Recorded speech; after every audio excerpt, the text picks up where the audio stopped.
Welcome students.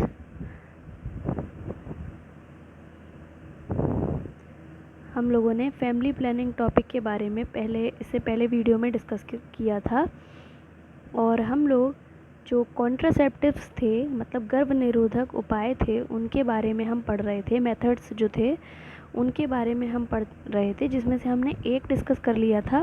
पहला natural method, ये हमने डिस्कस कर चुके थे। इसमें हमने 3 पढ़े थे। नेचुरल मेथड के 3 टाइप पढ़े थे, पीरियोडिक एब्सटिनेंस, सेकंड विड्रॉल और interruptus, and third one is lactational amenorrhoea. तो हम ये 3 पढ़ चुके थे। अब इसके बाद नेक्स्ट है बैरियर मेथड। ठीक है, तो ये बैरियर मेथड जो होता है वो क्या करता है, ये जितने भी इसके टाइप हैं, तो ये बैरियर मेथड क्या करता है कि शुक्राणु और अंडाणु यानी स्पर्म और ओवा के फ्यूज़न को रोकता है, फ्यूज़न को स्टॉप कर देता है, मतलब रोक देता है उसे। ठीक है, दोनों के फर्टिलाइजेशन को होने नहीं देता, रोक देता है। ये एक जो है मेथड बैरियर मेथड होता है। ठीक है, जिसमें से जैसे पहला क्या है, डायफ्राम। ये जितने भी हैं ये सारे, चाहे वो डायफ्राम हो, सर्वाइकल कैप हो, वॉल्ट हो, कॉन्डम हो, ये कुछ भी हो, चारों जो होते हैं वो बैरियर मेथड हैं। जिसमें से ये 3 ये जो हैं diaphragm, cervical cap and vault, ये तीनों फीमेल के लिए यूज़ किए जाते हैं। और ये मतलब रबर के बने हुए या लेटेक्स के बने हुए, यही सब चीज़ें इन चीज़ों से बनते हैं। और ये स्पर्म और ओवा के मतलब सर्वाइकल जो होती है, गर्भाशय का पार्ट होता है सर्वाइकल वाला, उस जगह पर ये लगाए जाते हैं। और जो ये लास्ट है कॉन्डोम, ये मेल और फीमेल दोनों के लिए होता है। तो ये जो चारों मेथड हैं, डायफ्राम, सर्वाइकल कैप, वॉल्ट और कॉन्डम, ये दोनों क्या हैं, बैरियर मेथड्स हैं जो स्पर्म और ओवा के फ्यूज़न को रोकते हैं।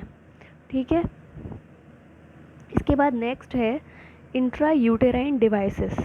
ठीक है, इंट्रा यूटेराइन डिवाइसेस, इसको हिंदी में कहते हैं अंतः गर्भाशयी युक्तियाँ।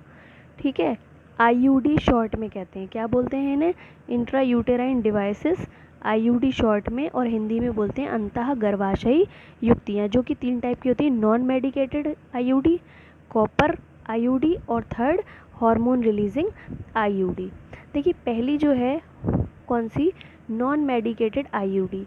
इसमें क्या होता है, ये जितने भी आप पढ़ रहे हो ये कॉन्ट्रासेप्टिव्स हैं, ये सिंपल क्या है, प्रेगनेंसी को रोकेंगे। ठीक है, जितने भी आप पढ़ रहे हो, तो इनमें से ये जो है इंट्रा यूटेराइन डिवाइसेस, ये एक टाइप की डिवाइसेस होती हैं जो कि गर्भाशय के अंदर लगाई जाती हैं।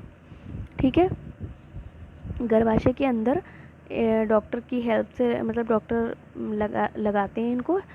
तो इसमें से जो पहली है नॉन मेडिकेटेड आईयूडी, इसमें क्या होता है, इसमें कोई भी मेडिसिन का यूज़ नहीं किया जाता है, ना ही किसी केमिकल का यूज़ किया जाता है। ठीक है, इसमें क्या होता है, एक जो जैसे अंडवाहिनी होती है, आपने सब में पढ़ा है फैलोपियन ट्यूब, उसमें एक लूप बना दिया जाता है जिसे बोलते हैं लिप्पस लूप। इस तरीके से लूप बना दिया जाता है। अब जैसे ये लूप बना दिया जाएगा अंडवाहिनी में, तो आपको पता है जो ओवरी होती है, ओवरी में जब एग बनता है, एग फिर फॉलिकल रिलीज़ करती है उस एग को, फिर इस फैलोपियन ट्यूब में आता है एग, है ना। तो इस और स्पर्म जो होता है वो यहीं तक आता है, इस फैलोपियन ट्यूब तक आता है। अब इस फैलोपियन ट्यूब में ऑलरेडी इतने लूप होंगे, तो या तो उसकी जीवित रहने की क्षमता ख़त्म हो जाएगी, स्पर्म आते आते इस एग तक आते आते, या तो इसकी जीवन क्षमता जो है वो ख़त्म हो जाएगी, है ना, या फिर वो आ ही नहीं पाएगा।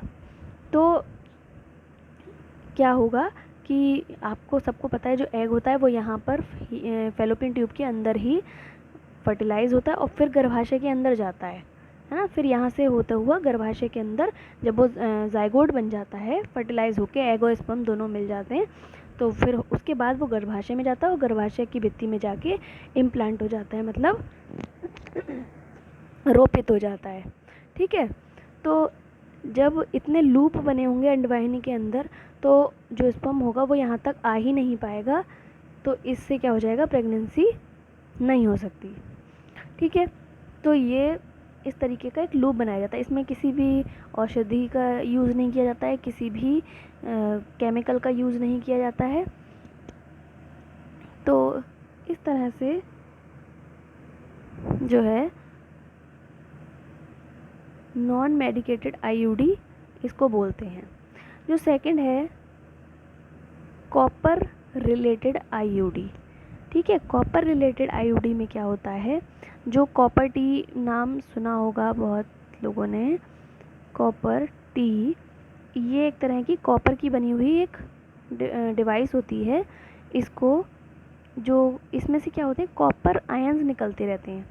इसको भी गर्भाशय में लगाया जाता है और इसमें से कॉपर आयंस निकलते रहते हैं, जो कि क्या करते हैं, जो शुक्राणु होते हैं उनकी गतिशीलता को कम कर देते हैं, उनकी मोटिलिटी को कम कर देते हैं, जिससे जो एग से फर्टिलाइज होने की उनकी जो क्षमता होती है वो ख़त्म हो जाती है, ना के बराबर रह जाती है। ठीक है, तो ये सेकंड क्या थी, कॉपर रिलेटेड आईयूडी। और थर्ड है हार्मोन रिलीजिंग आईयूडी। इसमें क्या होता है, इसमें आईयूडी जो होती है, जो भी डिवाइस यूज़ की जाती है, वो हार्मोन का स्राव करती रहती है।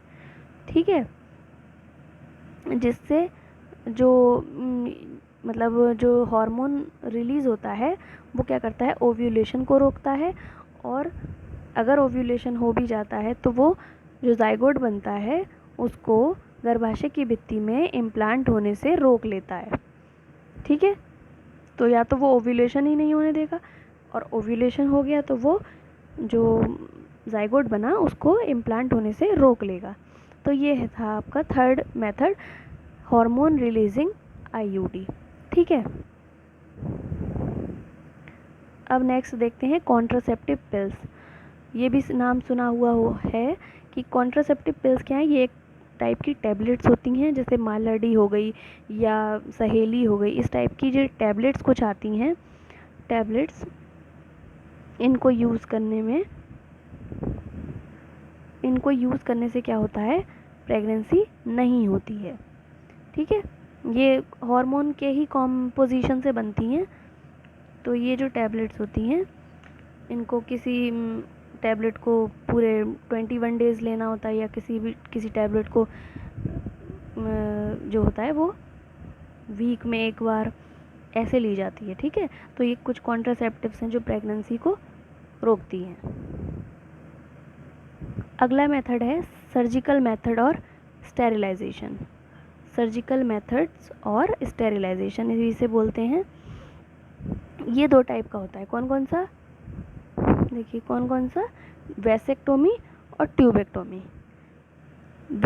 सर्जिकल का मतलब क्या होता है कि इसमें कोई ना कोई ऑपरेशन टाइप का होगा, कुछ ना कुछ होगा ज़रूर, ऐसा है ना, कुछ चीरा लगेगा या इस टाइप से कुछ भी थोड़ा बहुत होता है। तो सर्जिकल का मतलब शल्य क्रिया जिसे बोलते हैं। तो इसमें क्या किया जाता है, देखिए इसमें क्या किया जाता है, जो वैसेक्टोमी होती है इसमें जो इसकी ये जो शुक्र वाहिकाएँ होती हैं, ये पहले ऐसे होती एक ही होती हैं, बाद में इनको शल्य क्रिया जिसे वैसेक्टोमी कहते हैं, इसमें काट कर अलग अलग बांध दिया जाता है, जिससे इसमें जो शुक्राणु आपने सबने पढ़ रखा है, मैंने पहले ही वृषण में बताया था कि स्पर्म का फॉर्मेशन होता है, तो ये शुक्राणु बनते हैं, तो ये इसी शुक्र वाहिका के थ्रू कहाँ जाते हैं, जो फीमेल होती है उसकी वजाइना में। तो जब इसे काट कर ये बांध दिया जाता है तो ये शुक्राणु जो है वो नहीं जा पाते हैं, और जो सेक्सुअल प्रोसेस है वो कंप्लीट नहीं हो पाती, या कह लें कि फर्टिलाइजेशन की प्रोसेस कंप्लीट नहीं होती है। सेम ऐसे ये होती है मेल में, और सेम यही प्रोसेस ऐसे ही प्रोसेस होती है फीमेल में, जिसमें अंडवाहिनी को काट कर, ये देखिए अंडवाहिनी को काट कर बांध दिया जाता है, उस पर मतलब उसको बांध दिया जाता है, जिससे कि जो यहाँ पर देखिए अंडवाहिनी को यहाँ पर काट कर बांध दिया जाता है, जिससे यहाँ से जो ओवम रिलीज़ होगा या सेकेंडरी oocyte जिसे हम बोलते हैं वो रिलीज़ होगा, तो अंडवाहिनी के थ्रू यहाँ पर जाकर गर्भाशय में आता है। तो जब ये कट के यहाँ बंधी होगी तो ये जो इससे एग रिलीज़ होता है वो यहाँ तक नहीं जा पाएगा, और जो वेजाइना के थ्रू जो स्पर्म आ रहे हैं उनसे फर्टिलाइज नहीं हो पाएगा।